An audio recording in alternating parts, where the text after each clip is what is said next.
नमस्कार दोस्तों। पुस्तक दिल से दिल तक, अध्याय 36, अपने काम का डॉक्यूमेंटेशन। सामान्य खर्राटों का शरीर पर कोई प्रतिकूल प्रभाव नहीं पड़ता है, लेकिन कभी कभी तेज खर्राटों से शरीर में कई तरह के रोग पैदा हो सकते हैं। नेपाल में एक शाम करीब 4 बजे एक सीनियर डॉक्टर मेरी ओपीडी में आए। वे अकेले ही थे, ज़रा मोटे थे और छोटे कद के इंसान थे। उनका ब्लड प्रेशर ज़्यादा रहने लगा था और दवाइयों से भी निदान नहीं हो रहा था। इसीलिए सलाह लेने वे मुझ तक आए थे। उन्होंने पूछा, भारत भाई बताओ, अब मैं क्या करूं?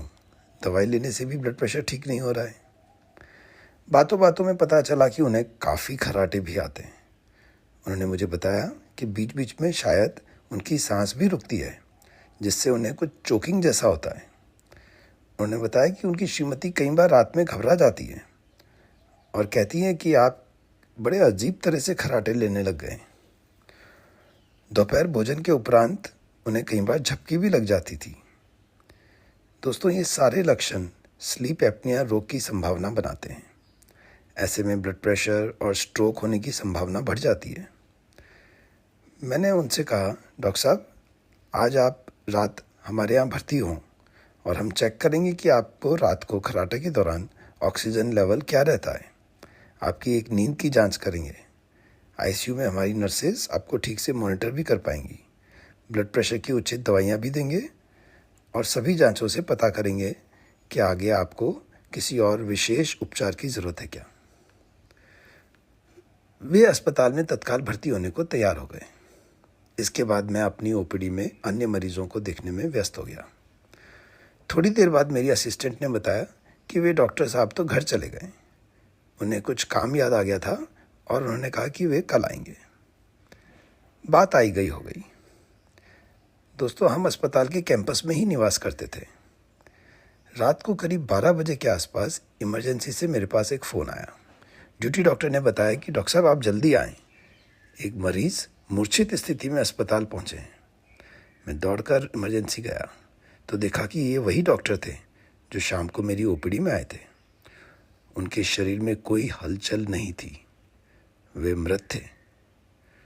मुझे बेहद अफसोस हुआ। पता चला कि रात को वो करीब 10 बजे सोने गए थे। 11:30 बजे के आसपास उनकी श्रीमती ने देखा कि उनके शरीर में किसी तरह की हरकत नहीं हो रही है। उन्होंने तुरंत बच्चों को बुलाया और अपने डॉक्टर पति को लेकर हमारे अस्पताल आ पहुंची। वे डॉक्टर काठमांडू के नामचीन डॉक्टर थे। लोग उनकी बहुत इज्जत करते थे। देखते ही देखते हमारे अस्पताल में खासी भीड़ जमा हो गई।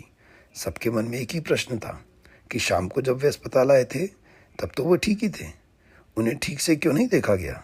उन्हें क्यों नहीं समझाया गया कि केस की इमरजेंसी है? उन्हें भर्ती क्यों नहीं किया? जितने लोग उतने प्रश्न। मैं जवाब तो दे सकता था, लेकिन परिवार वाले यकीन नहीं कर रहे थे। मैंने उन्हें समझाने का खूब प्रयास किया कि मैंने डॉक्टर साहब से भर्ती होने के लिए कहा था, लेकिन वे नहीं माने और चले गए। अब इसमें अस्पताल का क्या दोष है? लेकिन बात बिगड़ती चली गई। थोड़ी देर में अस्पताल में करीब 150 से 200 लोग एकत्र हो गए। मुझे लग रहा था कि बात तोड़फोड़ और मारपीट तक पहुंच सकती है। लोग बहुत गुस्से में थे। उन्होंने अपने कुछ और साथियों को भी बुलवा लिया। सबकी प्रश्नवाचक मुद्रा उत्तेजित थी, जैसे मुझे पूछ रही है कि आपने मामले की गंभीरता को भांपते हुए मरीज को अस्पताल में क्यों नहीं भर्ती किया? इस तरह से कैसे किसी की एकाएक मृत्यु हो सकती है? वे जानना चाह रहे थे कि यह कैसे संभव है कि शाम 5 बजे कोई मरीज डॉक्टर से मिले और डॉक्टर उसे वापस घर भेज दे और 11 बजे रात को उसकी घर पे मृत्यु हो जाए। मैंने अपना स्पष्टीकरण दिया तो बच्चों ने पूछा, आपका कोई पर्चा, प्रिस्क्रिप्शन भी उनकी फाइल में नहीं है? यकीनन उनके पास मेरा कोई लिखित पर्चा नहीं था, क्योंकि वे स्वयं डॉक्टर थे और बिना फाइल बनाए मेरी ओपीडी में आ गए थे और मैंने अपनी बातें उन्हें मौखिक रूप से कही थी। ये बड़ी परेशानी की स्थिति बन गई। बात अस्पताल के कर्मचारियों तक भी पहुंच गई थी। सभी बचाव का रास्ता ढूंढ रहे थे।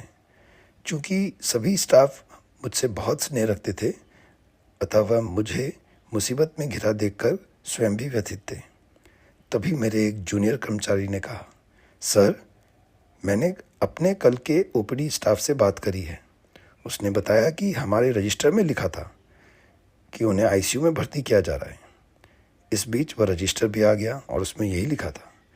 उन डॉक्टर साहब का नाम भी था। बाद में उनका नाम के नीचे एक नोट लिखकर काटा गया था कि अभी मरीज भर्ती होने को तैयार नहीं है।